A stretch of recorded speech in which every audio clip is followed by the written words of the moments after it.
하나님 기뻐 받아 주시는 줄로 믿습니다. 할렐루야. 복된 주일 아침 죄전을 찾으신 여러분들에게 하나님의 은혜와 평강이 함께 하시기를 축복합니다.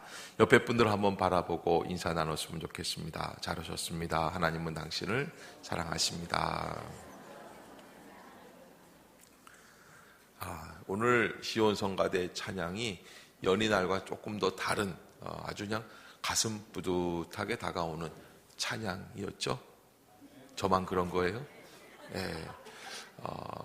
제가 이렇게 물어보니까 회중석에선 대답이 없고 성가대석에서만 아멘 그러셨는데, 우리 오후에 우리 시온 성가대원들이 몇 달을 준비해서 하나님을 찬양하는데 미리 한번 우리가 격려의 박수를 좀 한번 보냈으면 좋겠습니다. 박수 치고 있다가 와야 돼요. 그렇죠? 박수 쳤는데 안 오면 안 되는 거예요. 그래서 여러분 꼭 함께 하실 수 있기를 바라겠습니다.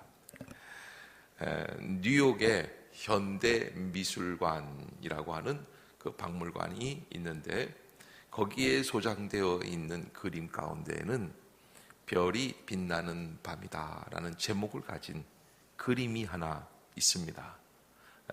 그 그림의 화가는 바로 네덜란드의 천재 화가 반 고흐가 그린 그림입니다.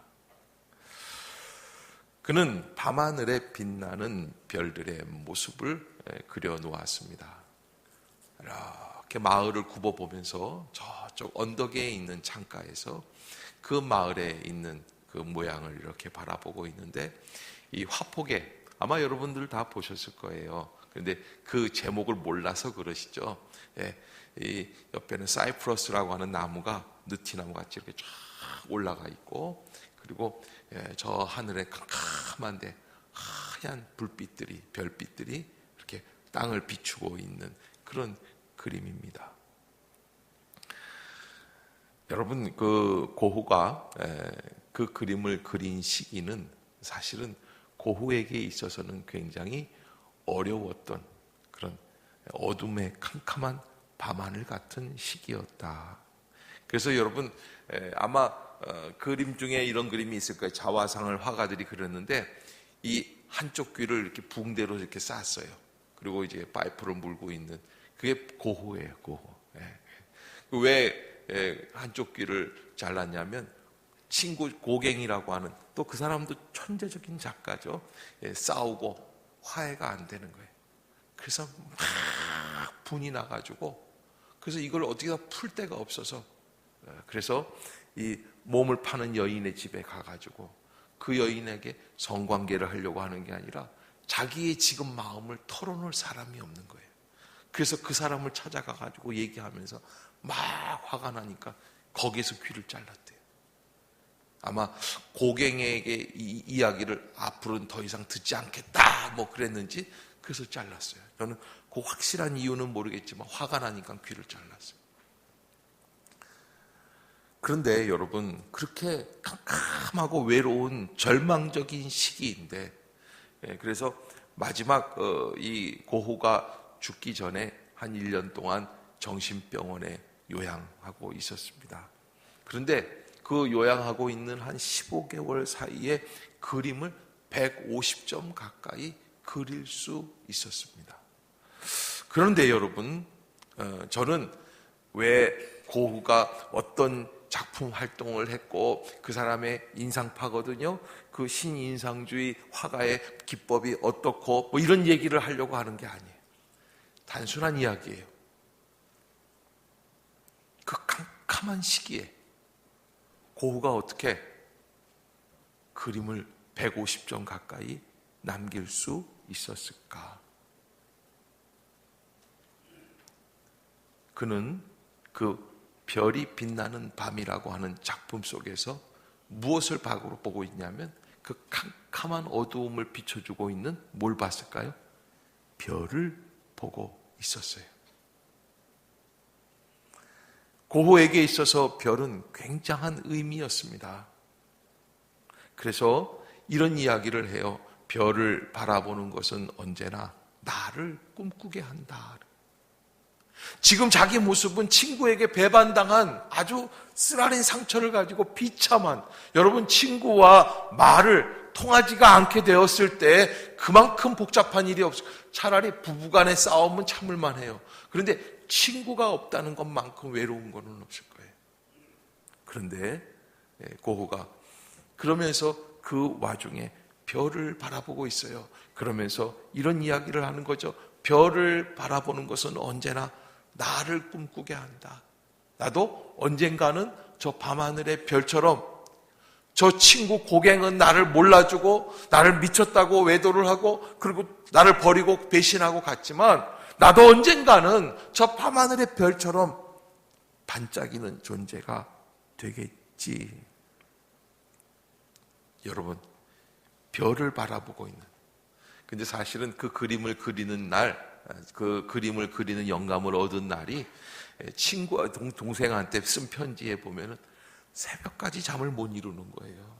그냥 고민을 하는 거죠. 그러다가 이 창문, 병원에 있는 창문 테라스 밖으로 나가서 이렇게 보니까 밤하늘에 새벽에 그냥 별이 그냥 꽉 찬 거예요. 그래서 그 별을 보면서 그 그림을 그리게 되었다라는 이야기를 남겨놓았습니다. 저는 여러분들에게 오늘 이 별에 대하여 말씀을 좀 드리려고 합니다. 그런데 이 별은 우리에게 무엇을 나타내고 의미하고 있는가 하는 것입니다.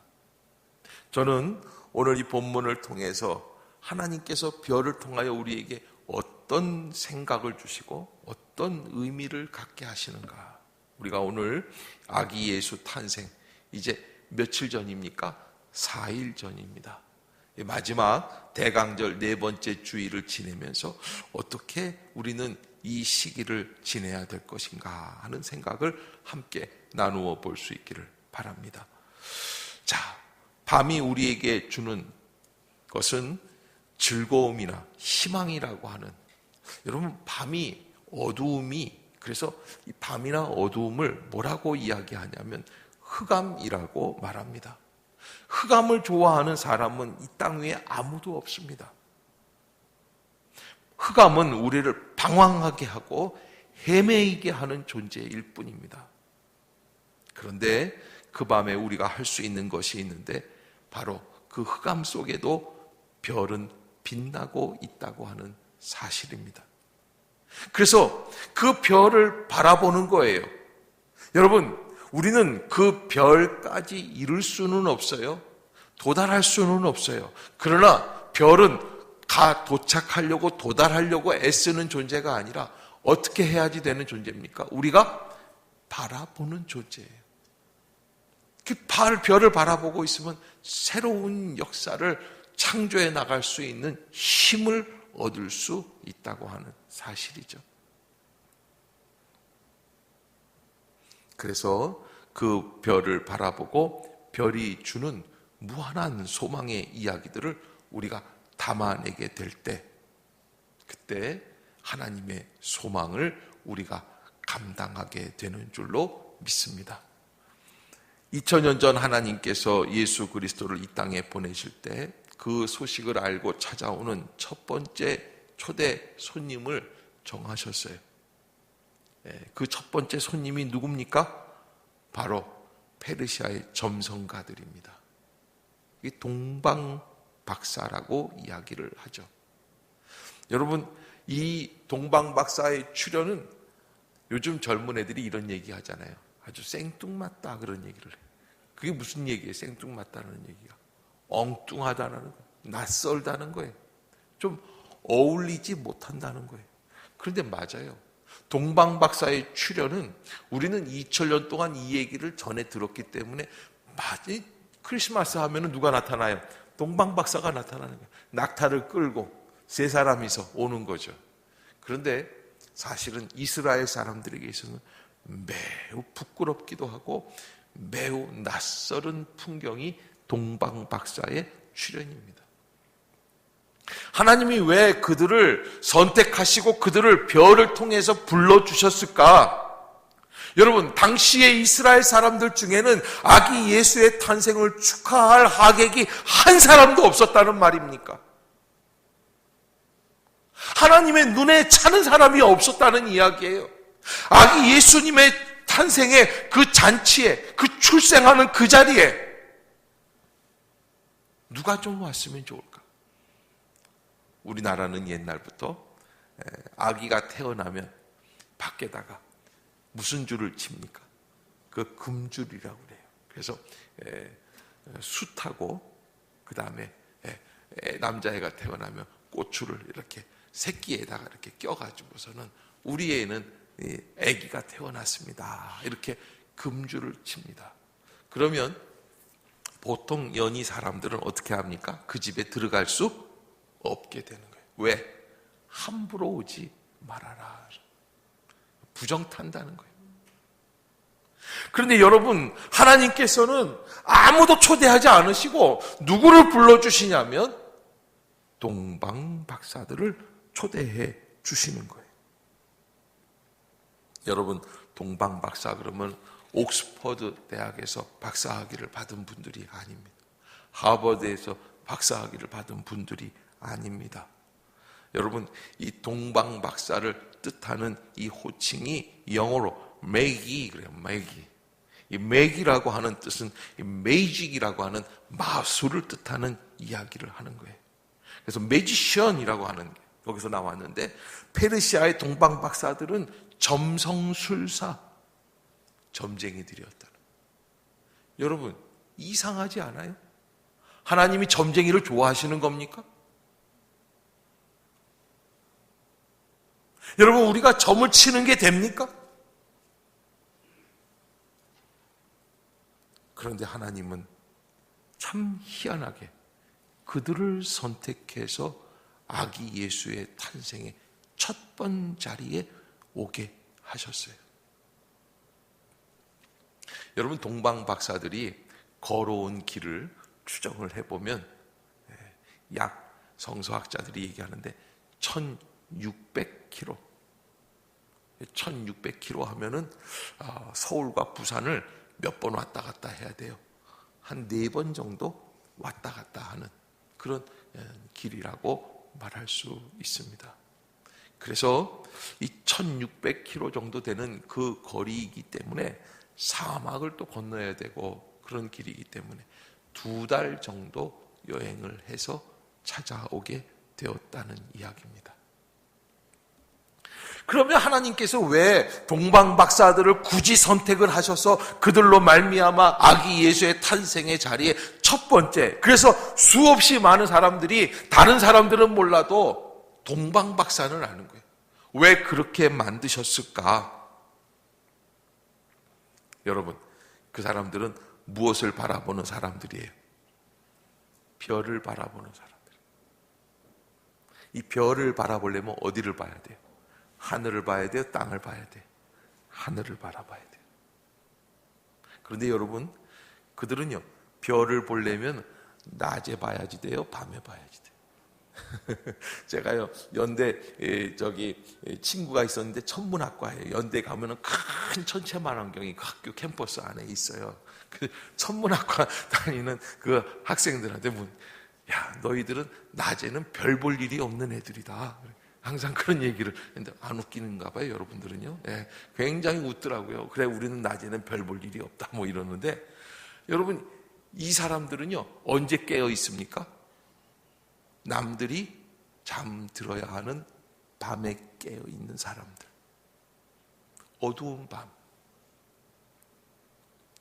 여러분, 사실 자신의 나라, 자기의 삶 속에 정말 기쁘고 즐겁고 자기가 어마어마한 위치에 있다고 한다면 그들이 과연 1600km나 가가지고 저쪽에 있는 유대 땅이라고 하는 손바닥만도 못한 그런 작은 땅에 있는 나라에서 왕이 태어났다고 황금과 모략과 유황과 이 선물을 싸들고 와서 축하하러 2달 동이나 가겠습니까?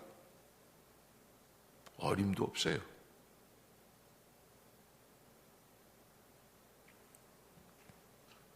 그들은 소망이 없는 사람들이지만 한 가지, 밤에 깨어 있으며 그 고독한 밤, 어두운 밤에 별을 볼 수밖에 없는 그런 팔자를 갖고 있는 인생이에요.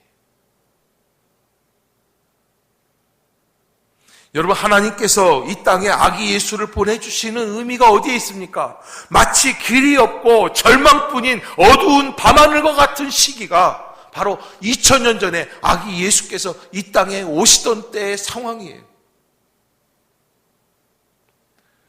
하나님과 이스라엘 백성 사이에는 300년 가까이 말이 없었습니다. 여러분, 말 없는 것만큼 고독한 게 없어요. 부부가요, 부부싸움을 하고, 저도 말을 안 해본 적이 있습니다. 저 결혼 초에 말이죠. 싸웠단 말이에요. 5년 선배인 나한테 와이프가 개겼단 말이에요. 말이 되느냐 말이죠. 그럼 말을 안 했어요. 말이 안 되니까. 아유, 말을 안 하고 있으니까 좀이 쑤시더라고요. 답답해요. 여러분, 집안에서 엄마 아빠가 싸우면 어떻게 됩니까? 말을 안 하지 않습니까? 그러면 이제 엄마가 먼저 얘기를 하죠. 어떻게 얘기합니까? 야, 아빠 와서 밥 먹으라 그래라. 그럼 저 방에서 있다가 아빠가 뭐라 그래? 야, 안 먹는다고 그래라. 말은 다 하는 거예요. 예? 말은 다 하는데 누구를 통해서 하는 것처럼 보이는 거예요. 애들을 통해서 하는 것처럼 보이는 것뿐이지 말은 다 해요. 말은 다 하죠. 그런데 하나님은 정말 실제로 한 말씀도 없으셨어요. 그래서 그때를 무슨 시기라고 하냐면 암흑의 시기라고 그래요. 여러분, 이스라엘은 암흑의 시기를 걸어가고 있어요. 별조차도 볼 수 없는 어두운 밤하늘과 같은 절망의 시간 속에서 하나님께서 아기 예수를 보내주셨어요. 그래서 별을 보고 점을 치고 있는 그 동방 박사들에게 하나님이 새 소망의 소식을 알려주신 겁니다. 그들을 그렇게 해서 선택하신 거예요. 어두운 밤이지만, 캄캄하지만, 절망이지만, 길이 없다고 모든 사람들은 자포자기하고 있지만, 그래도 이 동방 박사들은 페르시아에서 점을 치기 위해서 어떻게 합니까? 밤에 깨어서 다시 하늘을 바라보는 겁니다. 여러분, 혹시 절망 중에 있는 분들이 있습니까? 기도할 힘조차도 없다고, 좌절해야 된다고, 절망해야 된다고, 자포자기하고 싶고, 꿇어 엎드리고 모든 걸 다 포기하고 싶은 분들이 없습니까? 손을 잡고 있던 손조차도 놓고 싶은 분들이 없습니까? 그러나 그 시간에도 우리는 다시 하늘을 보기 위해 이 자리에 와 있는 줄로 믿습니다. 그래서 기도는 밤을 깨우는 거예요. 예배는 하나님의 음성을 듣는 시간입니다. 여러분, 동방 박사는 그런 사람들이에요. 어두운 밤이지만 그러나 하늘에 별을 보기를 원하는 사람들.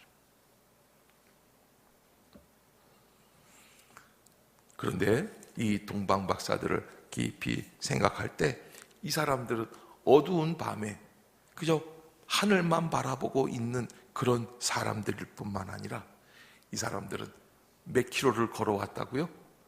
1600km 이상을 걸어왔어요.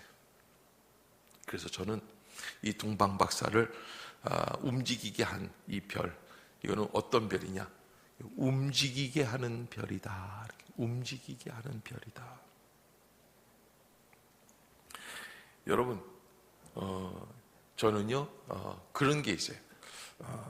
공부하는 비법, 뭐 공부 특강, 뭐 공부는 이렇게 하면 잘한다. 그래서 뭐가 있냐면 고등학생들 가운데, 중학생들 가운데 이런 게 있어요. 공신이래요. 공신.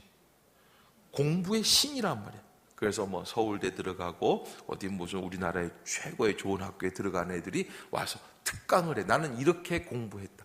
저는요 어렸을 때부터 그런 거는 진짜 듣기 싫었어요. 왜? 그건 그 사람 얘기예요.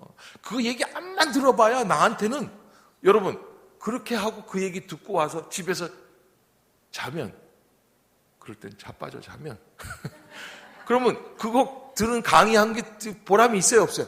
아무것도 없어요. 그거는요. 그거는 뭐 큰 의미가 없더라고요. 그런데요, 믿음도 마찬가지예요. 여러분, 하늘에 빛나는 별을 보고 하나님의 음성을 듣고 그 하늘의 징조를 깨달아서 유대 땅에 특별한 임금님이 태어나셨구나. 그래, 낫겠지 뭐. 저 멀리 있는 나라니까 무슨 일이 벌어졌겠지. 그리고 들어가서 자면 관계 있어요? 아무 일도 안 일어나요. 그런데 이 동방 박사들은 그 별은 어떤 별이었냐? 사람을 움직이게 하는 별이었다. 사람을 움직이게 하는 별이다.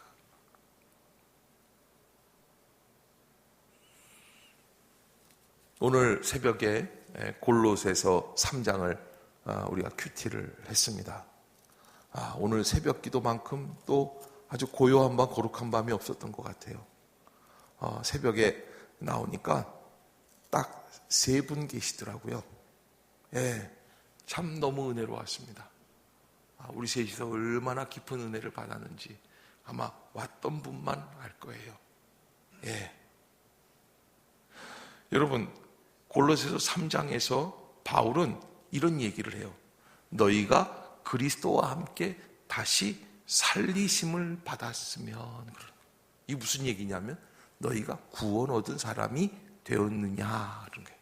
구원 얻은 사람이 되었느냐. 그러면 어디에 있는 걸 찾아야 되겠어요? 위의 것을 찾으라 그래요. 위의 것을 찾으라. 다시 말하면 이런 얘기예요. 이게 동방박사하고 비교해서 하면은 이렇게 돼요. 너희가 별을 보았느냐? 그러면 별을 가지고 우리에게 하늘의 뜻을 알려주시는 하나님의 뜻을 찾으라. 할렐루야. 아시겠어요? 하나님의 음성을 듣고 하나님의 그 뜻을 깨달았으면 어떻게 해야지 된다는 거예요? 하나님의 뜻대로 살려고 노력하라는 거예요.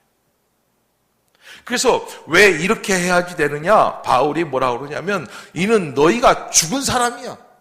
이제 너희 생명은 그리스도와 함께 하나님 안에 감추어져 있기 때문에 더 이상은 땅의 것대로 살지 말아라. 그러면 땅에 있는 지체를 죽여라. 음란과 부정과 사욕과 악한 정욕과 탐심이라고 말씀하세요. 여러분, 예수 믿는다는 것은 무엇입니까? 예수 믿는다는 건 움직이는 겁니다. 그냥 그대로 있는 게 아닙니다. 위의 것을 찾는 겁니다. 아래 것을 찾는 게 아닙니다. 위의 것대로 나아가는 겁니다. 위의 것에서 지시하시는 대로 그 길을 걸어가는 겁니다. 내 육신의 욕심의 정욕의 이야기를 듣는 게 아니라 하나님이 주시는 하늘의 징조를 따라가는 사람들인 줄로 믿습니다. 그래서 그 위의 것을 찾는 진정한 하나님의 별을 본 사람들은 어떻게 하게끔 되어 있어요? 움직이게끔 되어 있어요. 아까도 말씀드린 것처럼 오늘 시온 성가대원들이 오후 예배 때 찬양 발표회를 합니다. 그 제목이 캐롤과 클래식이라고 하는 주제를 가지고 하는데, 사실은 저는요 캐롤과 클래식이 아니라 오늘 시온 성가대가 찬양하는 이 찬양은 캐롤과 클래식이 아니라 인내와 용기라고 말하고 싶어요. 왜 그러느냐? 사실은 우리 시온 성가대원들은 대부분 구성이 좀 연세가 있으시거나 또 자신들이 생각해도 음악을 포기해도 괜찮을 것 같은 그러한 분들로 시작이 됐어요. 왜냐하면 아침에 일부 때 와야 되기 때문에, 이게 아침에 일부 때 막 음대 나온 사람들, 뭐 팔팔한 청춘들이 나와서 이거 하기는 쉽지가 않아요. 보통 이분들이 여기 오려면 8시에 오려면 집에서 7시에는 다 떠나야지 되는 거예요. 7시에 떠나려면 아침에 6시에는 일어나야지 되는 거예요. 몇몇 분들이 나는 음악을 포기한 사람이 아니에요, 목사님, 그러시고 저를 쳐다보고 있는데, 그래도 어쩔 수 없어요. 다 자타가 다 인정해. 그런데 여러분, 그런데 시온성가대가 생긴 지, 우리 일부 예배가 생기고 시온성가대가 생겼는데, 그리고 최초로 이번에 발표회를 하는 거예요. 왜 그럴 수 있었을까? 저는 이게 동방박사가 별을 찾아오는 여정이었다. 할렐루야. 여러분, 오늘 오후 예배 때 와서 이분들을 응원해야 되겠어요? 나는 집에 가서 누워 있어야 되겠어요? 와야 돼요. 왜? 이분들이요, 보통 연습을 한 게 아니에요. 여러분, 별을 찾는 것만큼 얼마나 어려운지 몰라요. 6개월 이상을 지금 이분들이 걸어왔어요. 동방박사가 2달 동안 걸었잖아요. 이분들 여름 때부터 말이죠. 대장님하고 지휘자 선생님하고 제 방에 여름부터 찾아오셔가지고 그때 벌써 콘티 다 짰어요. 7월달, 8월달에 목사님 우리 이렇게 하고 앞으로 일주일에 토요일마다 이렇게 와서 연습을 하고, 제가 너무 감동이 됐던 건 연습이 없었던 자리에서 연습이 있기 시작을 한다는 거예요. 여러분, 오늘 저녁 때 오후 찬양이 좀 엉망이 돼도 괜찮아요. 상관없어요. 화음이 좀 잘 안 맞아도 괜찮아요. 너무 잘 맞는 것도 이상해. 잘 안 되다가 갑자기 잘하는 것도. 그런데 저는요, 그 과정이 너무 은혜가 돼요. 어제도 토요일 2시 반에 우리 성가대원들이 다 모여가지고 리허설을 하는데, 우리가 원래 그러던 사람들이 아니에요. 낯설은 풍경이에요.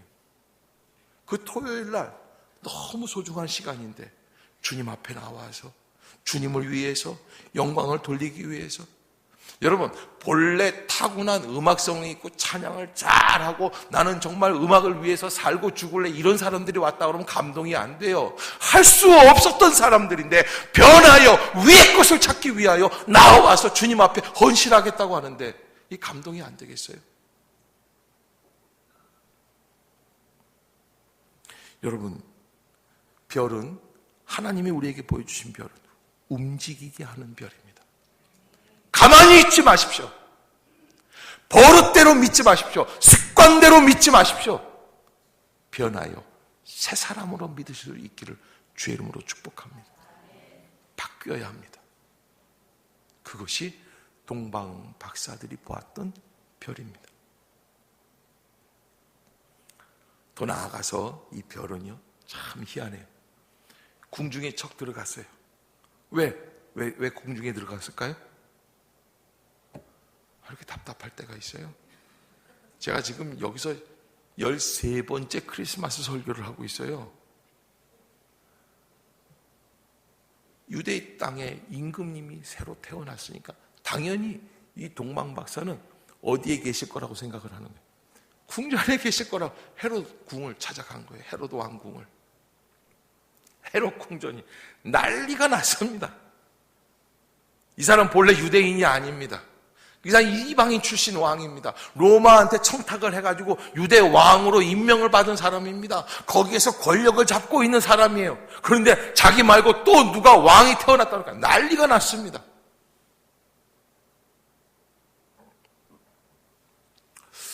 자, 여러분,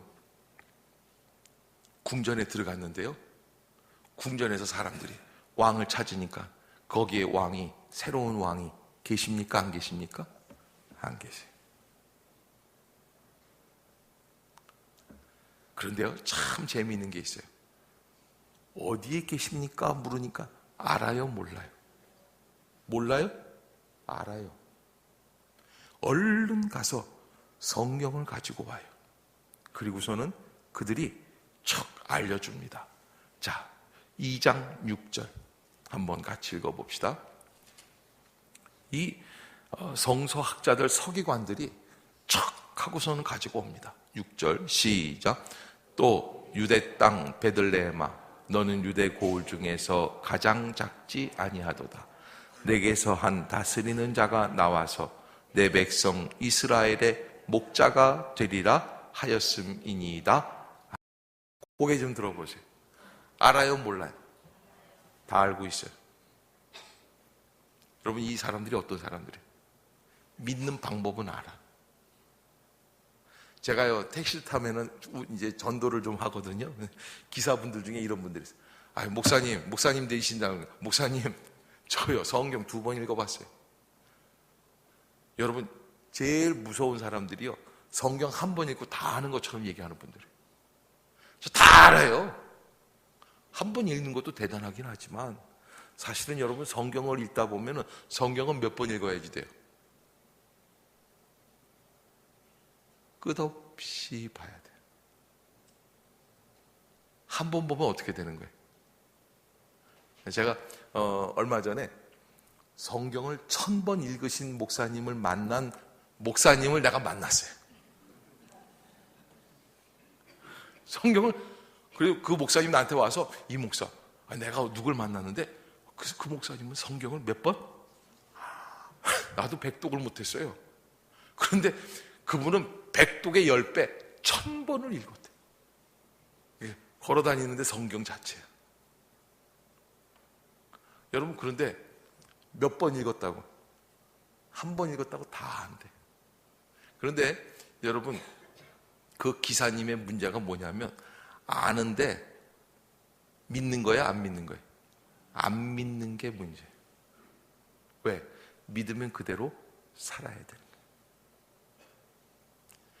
여러분, 유대 땅에 헤롯 왕 궁전에 안에 있던 제사장, 서기관, 율법사들, 왕을 비롯해서 모든 관리들이 다 알고 있어요. 미가서 5장 2절에 나오는 유대 땅 베들레헴아, 너는 유대 고을 중에 가장 작지 아니하도다. 내게서 한 다스리는 자가 내게로 나올 것이다. 여러분 다 알고 있습니다. 베들레헴, 떡방앗간이라고 하는 그 동네에서 메시아가 태어날 것입니다. 알고 있어요. 알면 뭐해? 찾아볼 생각을 안 해요. 동방박사들이 와서 그 얘기를 해주고 그들은 떠나서 다시 그들을 찾으러 나가는데도 불구하고 이 궁전 안에 있는 사람들은 한 걸음도 움직일 생각을 안 하는 거예요. 여러분들은 지금 동방박사의 믿음입니까? 움직이기 싫어하는 궁전 안에 있는 사람들입니까? 한 걸음도 손에 안 봐. 하나도 변화가 안 돼. 자기 생각 속에만 있어요.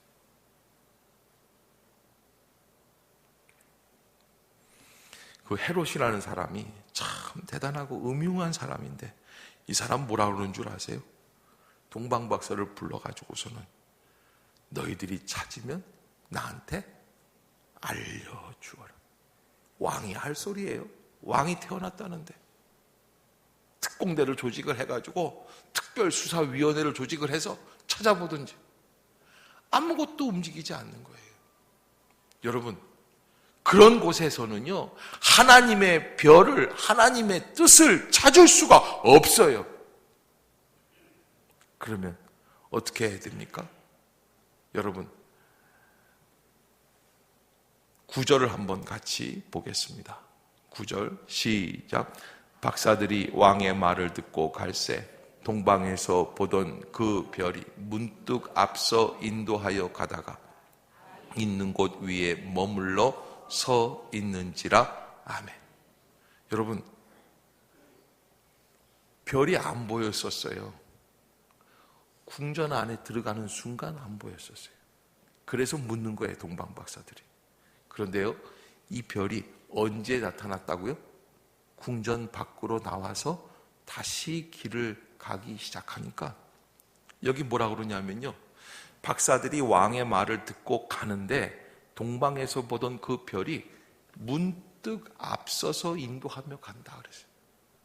여러분, 별이 무슨 뭐 색종이 조각입니까? 무슨 뭐 장식 조각 머리핀입니까? 뭐 액세서리예요? 예? 별이 띄었다 붙였다 할 수 있는 거예요. 공중에 떠 있는 행성이에요. 지구보다 더 큰 행성이에요. 이게 왜 갑자기 없어졌다가 갑자기 나타나서 인도하는 거예요? 하나님의 뜻이에요. 하나님의 뜻을 우리에게 알려주는 거예요. 나는 저렇게 움직이기 싫어하는 저 궁전 같은 데 있는 아주 배불러 있는 자기 멋대로 하는 자기가 주인이라고 생각하는 그런 사람들하고 내가 같이 있기 싫다. 너희들 거기서 메시아를 찾지 마.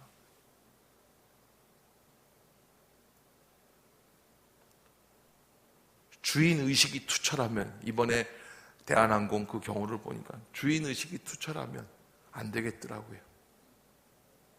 어떻게 돼요? 땅콩도 집어 던지고 비행기도 세우고, 세웠으면 끝났는데 뒤로 빠꾸를 시켜가지고, 이게 무슨 상식에 어긋난 일을 해가지고, 그 다음에는 사무장이 없으면, 관리인이 없는데 어떻게 비행기가 뜹니까? 무식해지는 거예요. 너 내려. 왜? 내가 이 비행기의 주인이야. 그러니까 외국 사람들이 볼 때는 이게 정신 나간 일을 한 거예요. 정신 나간. 왜 그렇게 됐어요? 자기가 너무 주인이라고 생각하니까. 여러분, 내 생명도 내가 다스리지를 못해요. 내 마음도 내가 관리를 못합니다. 우리가 소유할 수 있는 건 아무것도 없어요. 주인 노릇하지 맙시다.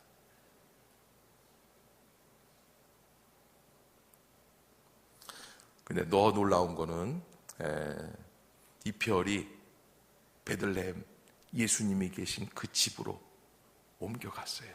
그래서 그들을 인도했습니다. 여기는 예수님이 제일 처음에 태어나셨던 곳이 어디입니까? 마구간이죠. 근데 아마 학자들이 그렇게 얘기를 해요. 마구간은 아니었을 것이다. 왜? 이미 몸을 풀고 해산을 하고 그리고 이제 좀 정리가 됐으니까 어느 방으로 옮겼을 것이다. 마구간보단 좀 낫지만 그러나 예수님이 가 계신 그 집에 동방박사들이 척 가보니까 왕이에요? 아니에요? 왕이 아니야. 이건 뭐 궁상도 이런 궁상이 없어요. 마리아는 한 17, 18살? 요셉도 한 21, 22살? 근데 애라고 하나 낳아가지고 마구간에서 말 구유에다가 뉘어놨던 아기가 얼마나 처량하겠어요. 지금 뭐 아프가니스탄 난민들, 요르단 난민들 뭐 이런 사람들 그거 보는 거랑 똑같아. 너 뭘 먹니? 미역국 먹었니? 아니요. 지금 미역국이 어디 있어요? 뭐 라면 가루 먹고 있어요. 뭐 이런 얘기. 왕이 아니야. 여러분, 동방박사들이 어떤 기대를 가지고 왕을 찾았을까요? 유대 땅, 저 이스라엘에 가면은 왕이 태어나시면 그러면 파티를 하고 있겠지. 우리가 선물을 사다가 드리면 우리에게도 보답을 주시겠지. 축하한다고 뭔가 교통비라도 주시겠지. 여러 가지 기대가 있지 않겠어요? 나를 알아주고 어디 먹고 살 수 있는, 그래도 점집에서 살 수 있는 집이라도 한 칸 만들어준다든지 뭔가 인정해 줄 수 있는 게 있어서 소망 가운데 왔어요. 그러나 그들의 기대를 다 어긋나게 하는 거예요. 하나님 허락해 주신 그 별을 쫓아왔더니 아무것도 아니에요. 그런데요, 하나님께서 선택하신 동방박사들이 어떻게 했느냐? 그 기대가 다 어긋난 그 자리에서 예수님께 꿇어 엎드려 경배 드린 줄로 믿습니다. 그래서 그들이 위대한 겁니다. 내 뜻과 달라도 내가 원하는 대로 나를 대우해 주는 게 아니에요. 나를 알아주는 게 아니야. 나를 알아주는 사람이 아무도, 이 마리아나 요셉이나 젊고 새파란 애들인데 이걸 이 사람들이 어떤 사람인지 알기나 하는지, 내가 페르시아에서 어떤 사람인지나 아는지, 내가 어떤 말을 해주는지, 아이고 이거 선물을 줘야 돼 말아야 돼, 아까워, 모르는 애들한테 주는 것 같아요. 근데 동방박사들은 하나님이 원하시는 대로 그들에게 선물로 드리고 꿇어 엎드려 새로 태어난 왕을 경배하였습니다. 잘했어요? 잘못했어요? 참 잘했어요. 여러분, 우리는 곧잘 인생을 살다 보면 내 생각과 다른 자리에 있는 것을 보게 됩니다. 내가 기대했던 건 아닌데, 내가 생각했던 건 아닌데 이게 좀 수준 이하다. 나를 알아주질 못하는구나. 내가 천덕꾸러기가 됐나? 뭐 이럴 때가 있어요. 그러나 나를 설사 잘 몰라주고 인정 안 해주고 칭찬 안 해준다고 하더라도, 내 뜻이 관철이 안 되었다고 할지라도 동방박사와 같이 우리는 어떻게 된 겁니까? 이미 하나님의 뜻에 사로잡혀서 주의 길로 나아가 주님께 영광을 돌려야 되는 주의 백성들인 줄로 믿습니다. 제가 몇 번 예배 때 말씀을 드렸는데, 제가 한양대학병원에 한 10몇 년 전에 무학교에 있을 때인데 환자 한 분이 입원해 계셔서 저희 교구의 식구인데 제가 찾아갔는데, 그렇게 해서 알게 된 분이 한양대 이 신경외과에 있는 신경외과 과장님이에요. 이 박사님이라는 분인데 젊은 분이에요. 근데 통성명을 하고 알아보니까 그분이 또 인천 분이야. 그 내가 알아보니까는 내가 잘 아는 어느 이 장로님이라고 그 성산감리교회 장로님 아드님이야. 셋째 아드님. 그래서 이렇게 얘기하고 그러는데 어느 날 이렇게 보니까는요, 신방을 하고 주일날 위독하다고 그래서 내가 갔더니 나오시는데 침대 밑에서 나와, 의사가. 여러분 생각해 보세요. 저는 아무도 없는 줄 알고 단독 방에 가가지고서 그 환자분을 위해서 막 기도하고서 예수님의 이름으로 기도합니다. 아멘. 눈 떠봤는데 밑에서 꾸물꾸물 누가 나와. 그 의사 과장이 환자가 너무 위독하니까 침대 밑으로 들어가서 무릎 꿇고 기도하고 있는 거예요. 그분은 돌아가셨어요. 그 환자분은. 그런데 나중에 그 이 박사님이 병원에 안 계셔. 내가 또 찾아갔는데 나중에 한 1년 뒤에 안 보여요. 어떻게 됐냐? 네팔 선교사로 가셨어요. 네팔 선교사로. 그 이장로님이라고 하는 그 아버님 되시는 분이 아들 셋을 다 선교사로 바쳤어요. 그런데 그 중에 두 분이 의사예요. 그런데 하나는 개업하는 의사고 하나는 한양대학교 신경외과 과장이에요. 근데 그러더래요. 큰애 너는 개업했으니까 안 아까워. 왜? 병원 건물은 남아있으니까. 그런데 막내 네가 간 거는 너무 아까운데 네가 아까운 게 아니라 한양대 신경외과 과장 자리가 아깝다. 왜? 그 자리에 올라가려고 얼마나 애를 탔겠어요. 근데 그렇게 해놓고서 퍽 하고 차버리니까 아버지로서 장로님이지만 아깝죠. 그러나 잘했어요, 잘못했어요? 참 잘했어요. 그게 하나님의 뜻이에요. 내 뜻과 달라요.